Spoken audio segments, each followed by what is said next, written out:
Bonjour, cette semaine, dans Réforme, nous revenons sur cette marche assez exceptionnelle du dimanche dernier, cette marche contre l'antisémitisme où près de 180 000 personnes au moins se sont rassemblées, ont marché, parce que on ne compte pas ceux qui ont applaudi ou ceux qui ont contribué d'une manière ou d'une autre à cet événement qui a marqué la France et la réaction que nous avons par rapport aux actes antisémites qui ont explosé. Et puis, nous essayons de voir aussi, d'aller plus loin pour voir ce que l'éducation peut faire.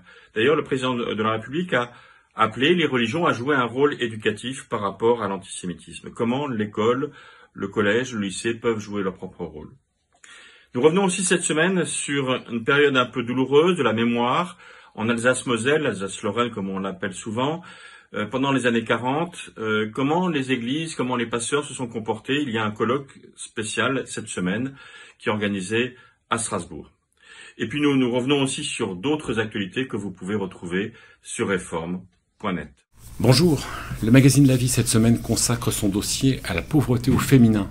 Selon le récent rapport du Secours catholique, la pauvreté en France s'aggrave et ce sont les femmes qui en sont les premières victimes.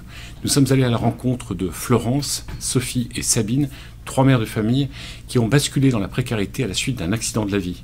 Elles font face au jour le jour avec des revenus les plaçant sous le seuil de pauvreté.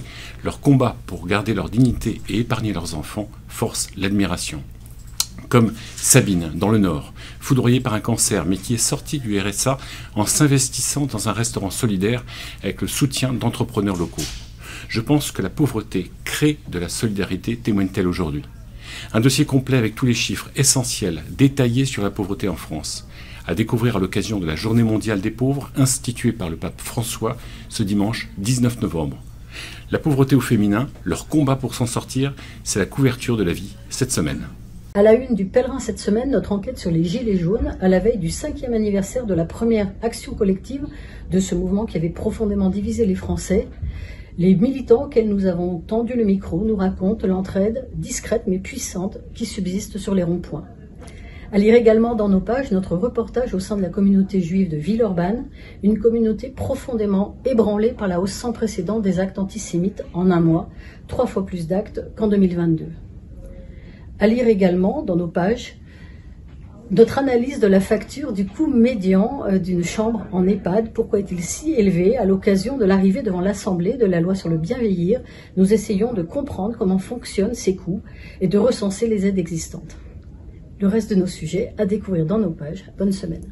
Famille chrétienne se penche cette semaine sur le bénévolat, un monde en pleine évolution. Si l'épidémie de Covid-19 a poussé des milliers de bénévoles, parfois âgés, à se retirer de leur engagement pour des raisons sanitaires, elle a aussi fait naître une nouvelle génération de volontaires. Et puis Famille chrétienne s'est rendue aussi à Boussières dans le Doubs, un village où un tiers des habitants sont bénévoles dans une épicerie participative. Dans ce magazine également, une enquête sur les maltraitances, les dysfonctionnements pointés par un récent rapport dans certaines crèches privées, désormais dans le viseur des autorités. Puis découvrez aussi dans ce magazine le témoignage poignant de Hélène et Sixtine, 2 cheftaines scouts victimes au printemps dernier d'un grave accident de voiture, sorties du coma puis d'une longue convalescence. Elles s'estiment aujourd'hui miraculées.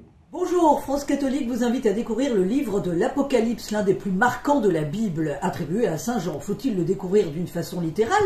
Que comprendre de ces symboles? Eh bien, des experts de l'Apocalypse vous prennent la main cette semaine pour comprendre que ce n'est pas un livre de prophétie, mais un message d'espérance et d'attente, avec à la fin des temps la certitude de la victoire du bien sur le mal. Une analyse qui tranche avec les discours apocalyptiques justement de notre époque. À ce propos, la fin des temps sur grand écran, il y a foison de films à découvrir. Eh bien, France catholique vous propose une recension.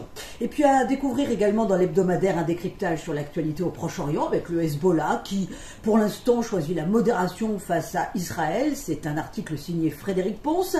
Il y a les pages consacrées à l'apologétique avec un éclairage sur l'inquisition médiévale entre légende et vérité. Et puis, comme chaque semaine, le Tour de France des sanctuaires Mario, une halte à Notre-Dame de Marienthal au nord de Strasbourg. France catholique, c'est à découvrir sur abonnement et sur france-catholique.fr.